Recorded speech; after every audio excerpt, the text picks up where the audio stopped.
Osmotic pressure. कल पढ़े थे ऑस्मोसिस, आज पढ़ेंगे ऑस्मोटिक प्रेशर।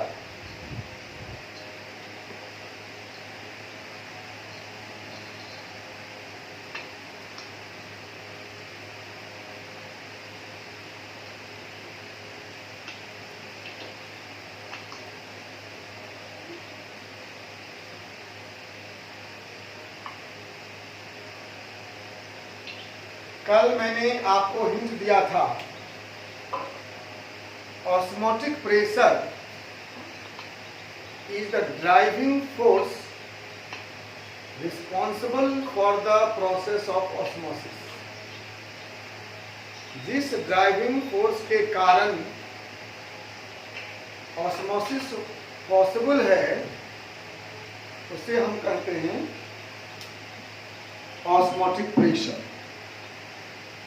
और मैंने बताया आपको कि वास्तव में क्या है, ये वास्तव में डिफरेंस ऑफ वेपर प्रेशर है। जहां पर वेपर प्रेशर ज्यादा होगा वहां से अधिक से कम वेपर प्रेशर वाले सॉल्यूशन में सॉल्वेंट का प्रयोग, ठीक है। तो इसी प्रेशर डिफरेंस का नाम है ऑस्मोटिक प्रेशर और इसका सिंबल है पाई। पाई तो हम लोग डिफाइन करें इसको। पहला, the driving force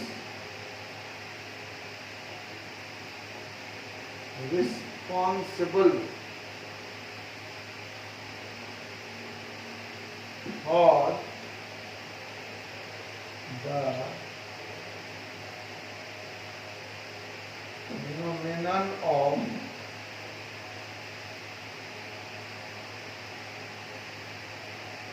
osmosis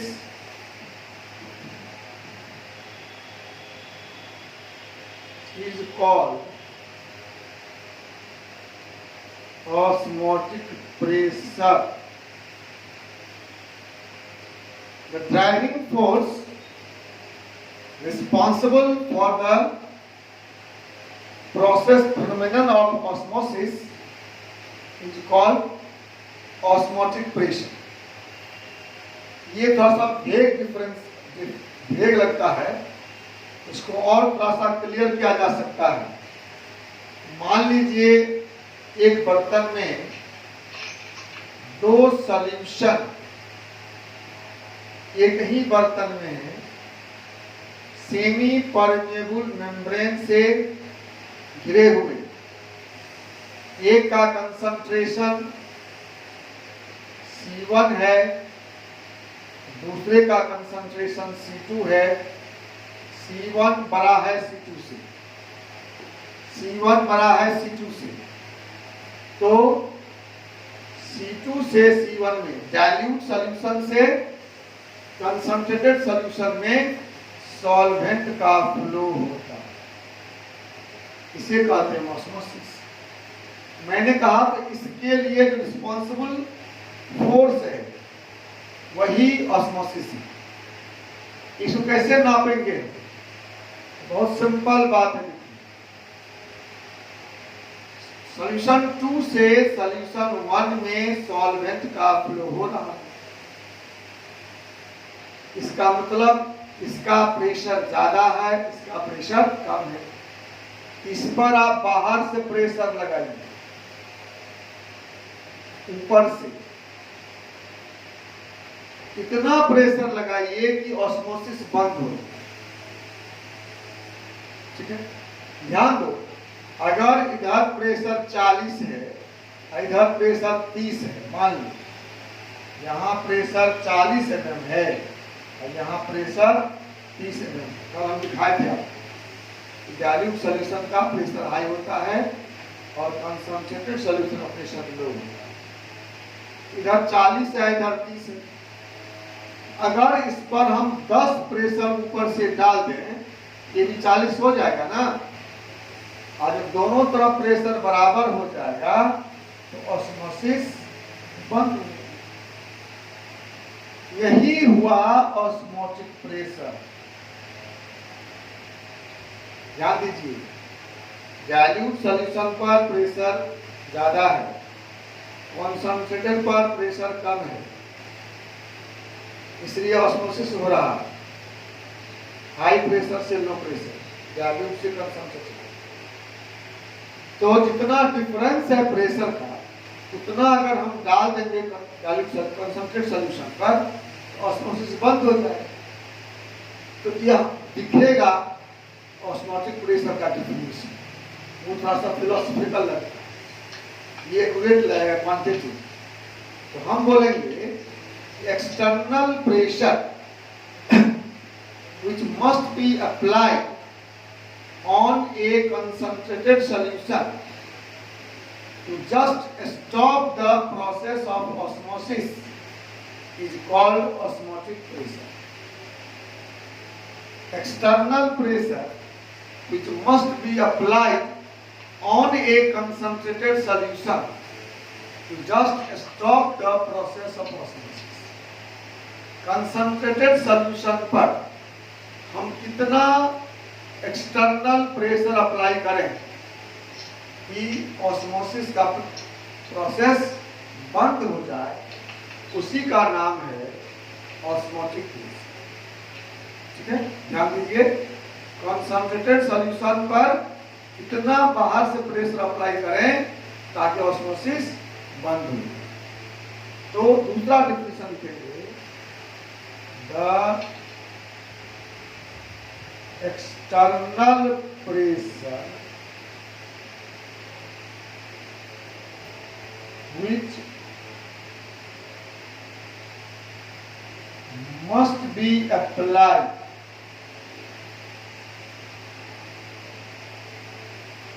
on a concentrated solution separated by semi-permeable membrane to just stop the process of osmosis.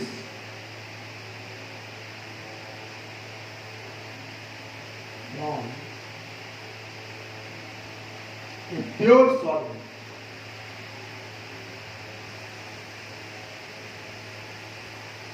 is called osmotic pressure. ये क्वांटिटेटिव डेफिनेशन हुआ जो क्लियर इंसाइट दिया। External pressure which must be applied on a concentrated solution separated by semi-permeable membrane to just stop the process of osmosis from a pure solvent. Pure solvent से किसी भी solution में जो semi-permeable membrane से separated हैं, osmosis को रोकने के लिए जितना आप चाहे तो कंसंट्रेटेड को हटा भी सकते हैं, सीधे लिख दीजिए सॉल्यूशन, तो भी काम चलेगा। तो उसे कहेंगे हम ऑस्मोटिक प्रेशर, और ये है इसका सिंबल है पाई। कोई दिक्कत? आप जैसे चाहे डिफाइन कर सकते हैं। आप ऐसे डिफाइन करिए driving force for the flow of osmosis, वो भी सही है। आप ऐसे करिए excessive pressure which must be applied on a solution separated from its solvent by SPM to just stop the process of osmosis is called osmotic pressure. ये भी सही है, कोई प्रॉब्लम नहीं। ठीक है, हम लोग इसमें पढ़ेंगे मेनली आज Van Tropp's law से फॉर्मूला ड्राइव करेंगे और उस फॉर्मूला पर फिर बनेगा सवाल। आइए तो पढ़ते हैं। What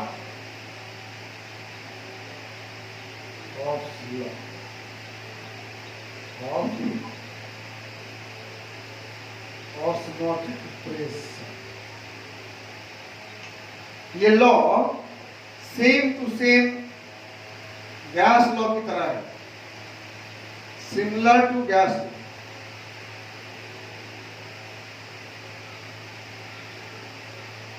गैस लॉज पढ़े याद है ना 11th में? कौन सा पढ़े थे? बॉयल्स लॉ पढ़े थे, चार्ल्स लॉ, एवोगाड्रोज लॉ मतलब हाइपोथेसिस।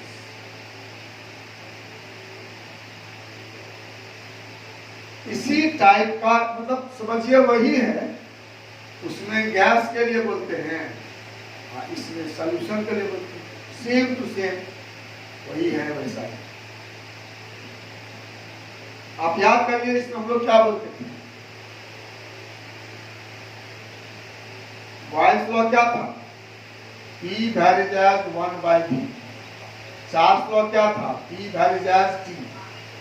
एवोगाड्रो लॉ क्या था? P varies as N। ये यहां भी वो P है, यहां पाएंगे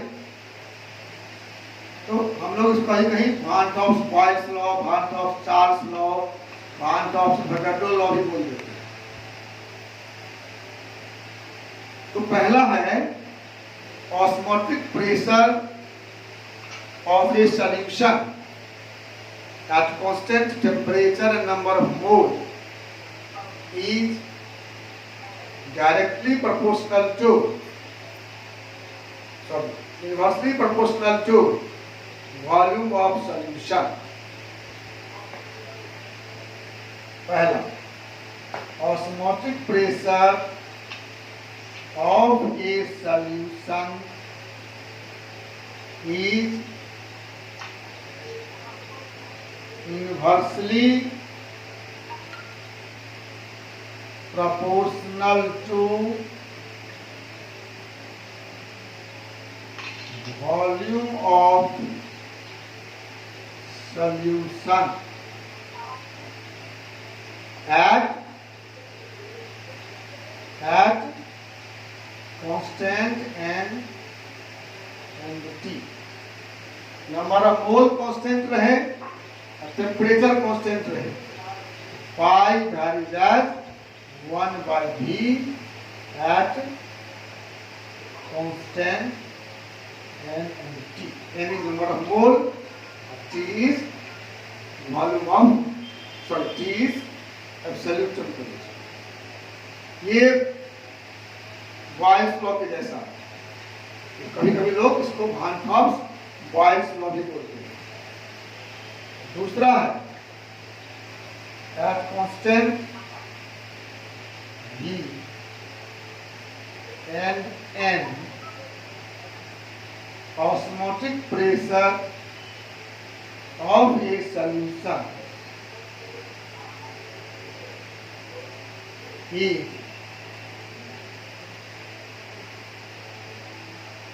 directly proportional to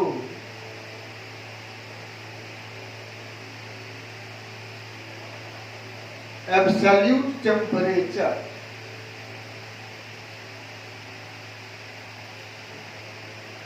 Absolute temperature pi varies as T at constant n and V। Constant volume लिए, कांस्टेंट नंबर ऑफ मोल है। अगर टेम्परेचर डिफरेंट है तो जिसका टेम्परेचर ज्यादा होगा उसका ऑस्मोटिक प्रेशर ज्यादा।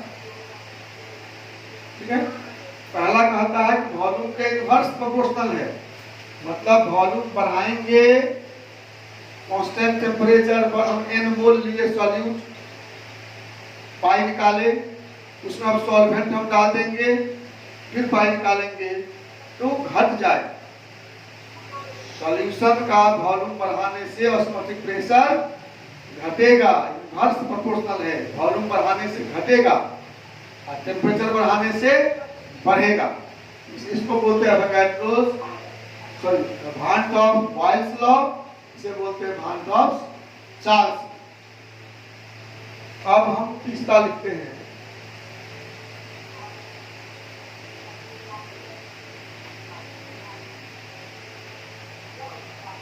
तीसरा है एवोगाड्रो लॉ की तरह, eight constant V and T, volume भी कांस्टेंट हो, टेम्परेचर कांस्टेंट हो, osmotic pressure of A solution is directly proportional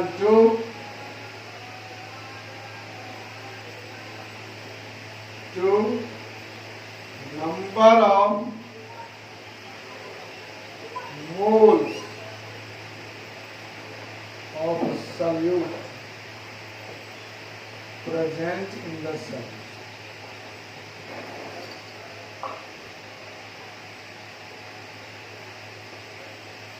अगर वॉल्यूम भी कांस्टेंट है, दो सॉल्यूशन लिए हम, सेम वॉल्यूम है, सेम टेम्परेचर है, जिसका नंबर ऑफ मोल बड़ा ज्यादा होगा उसका ऑस्मोटिक प्रेशर बड़ा होगा, मतलब pi varies as n at constant V and T।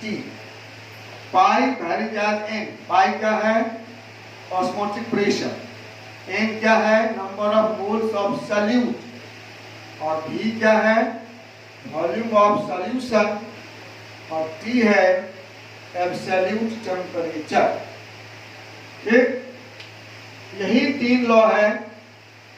इसी तीन लॉ के आधार पर अब देखिए हम लोग एक फॉर्मूला ड्राइव करते हैं। ठीक है, अपना काम फॉर्मूला से ही है। लॉ समझ गए आप?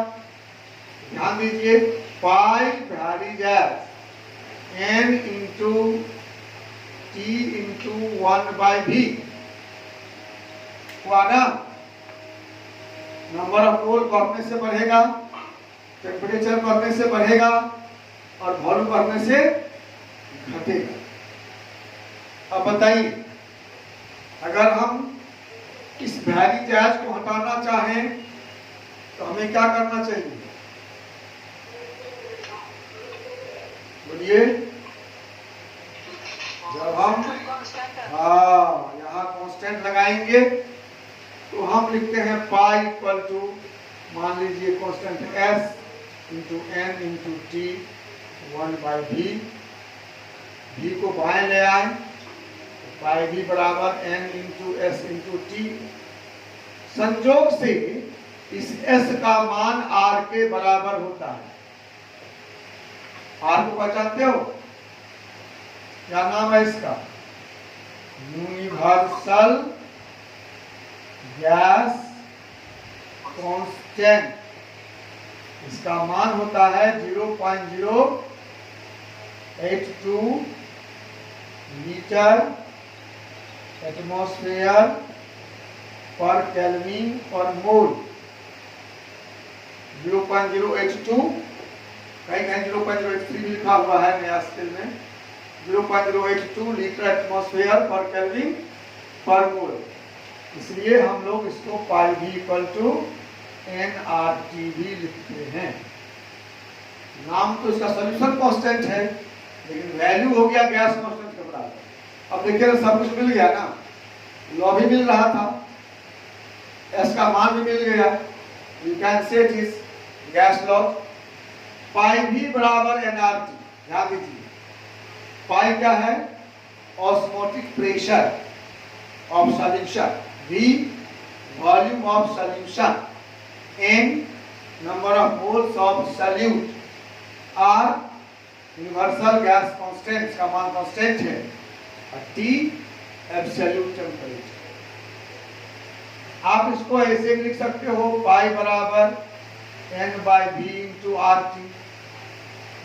N हुआ नंबर ऑफ मोल, V हुआ वॉल्यूम। आपको पता होगा N/V को ही C बोलते हैं, ये हो गया CRT। where C is concentration in molarity, याद रखिएगा C is molarity, C is concentration of solution।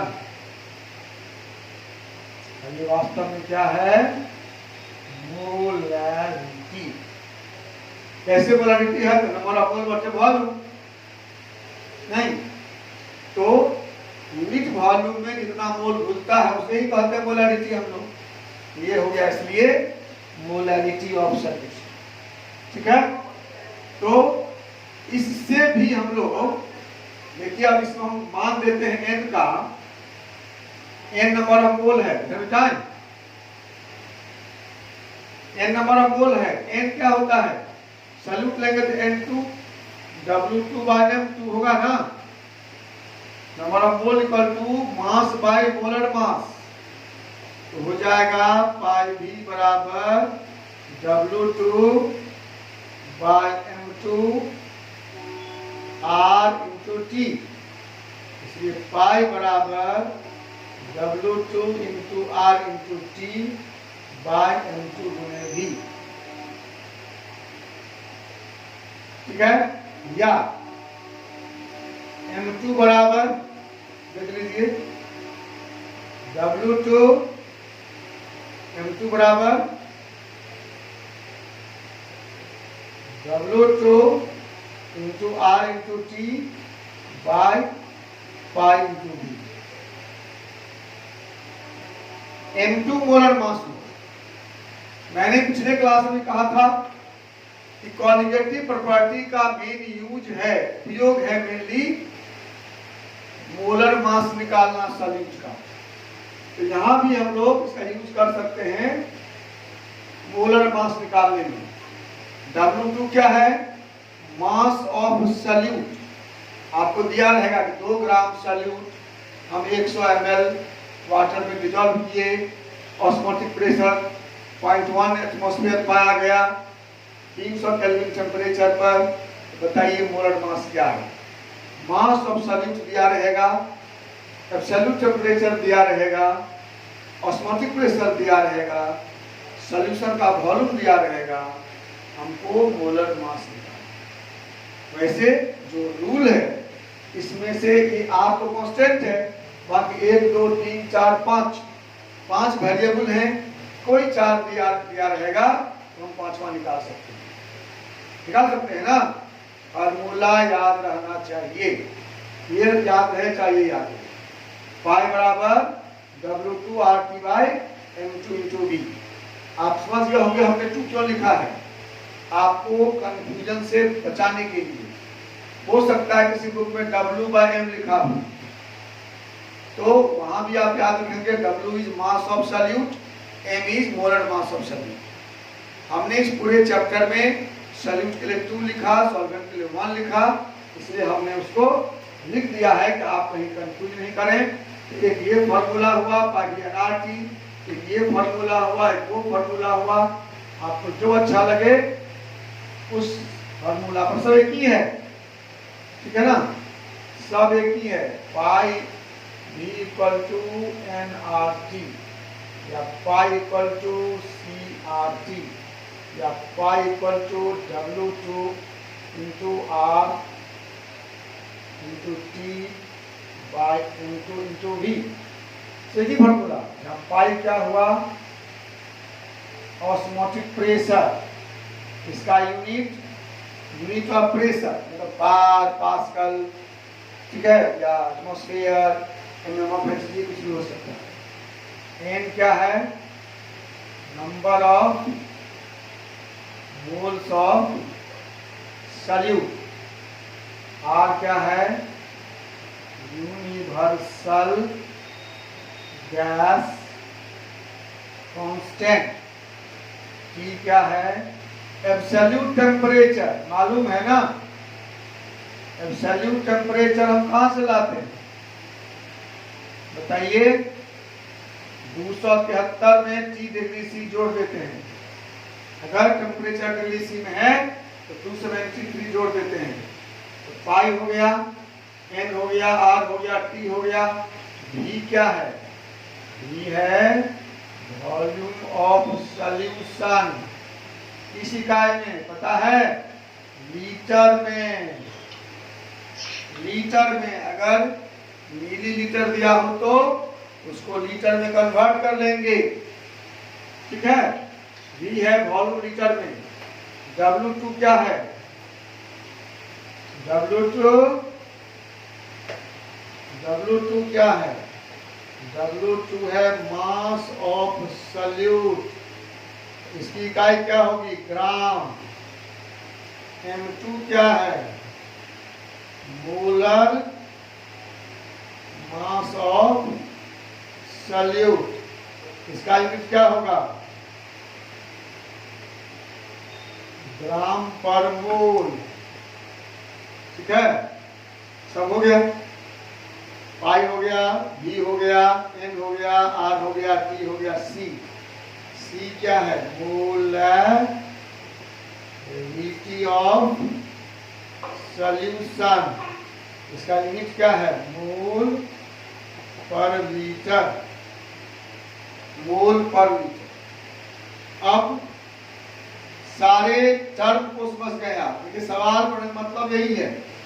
सवाल तब बनेगा जब फार्मूला को आप बढ़िया से समझ लेंगे, हर टर्म को, उसका यूनिट समझ लेंगे, ये कहाँ से आएगा ये समझ लेंगे, तो सवाल बन जाएगा।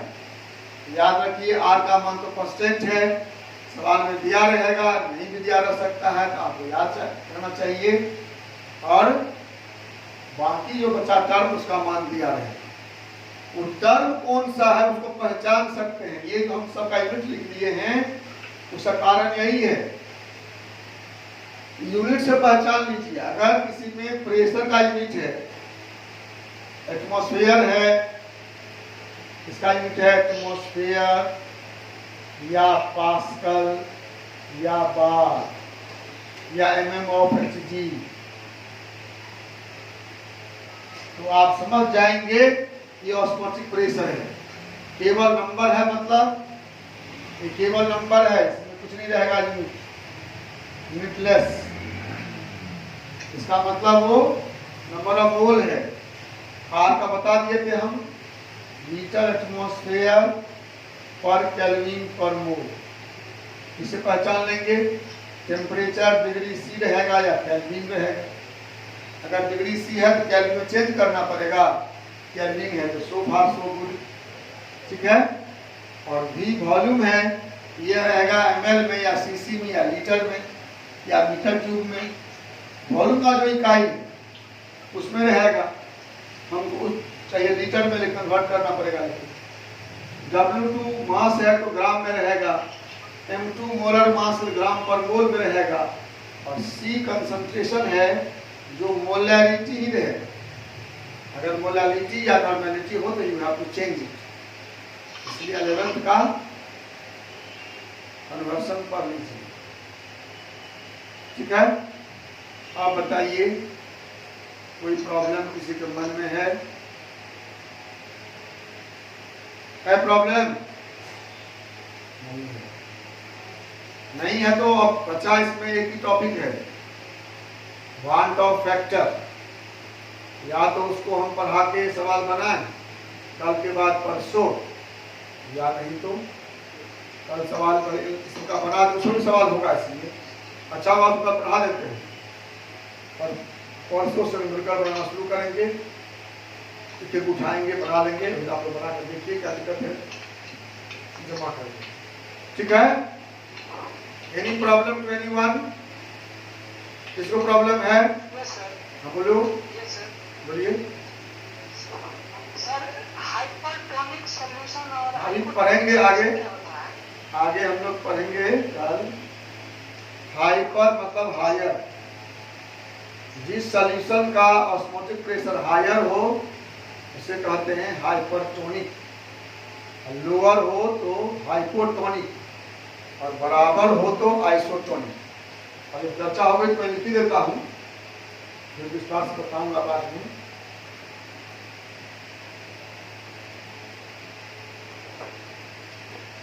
हाइपरटोनिक मतलब हायर ऑस्मोटिक प्रेशर। हाइपोटोनिक मतलब लोअर ऑस्मोटिक प्रेशर और आइसोटोनिक मतलब सेम, इक्वल। ठीक है, ये 3 टर्म है, आप समझिएगा। वैसे हाइपर होता है, हाइपर ब्लड प्रेशर को बढ़ता है, कहता है वही हाइपर हो। हाइपर जहां लगा हो मतलब higher. Hyper is higher, hypo is lower, iso मतलब सेम। हाइपर मतलब हायर, हाइपो मतलब लोअर, आइसो मतलब सेम। ठीक है।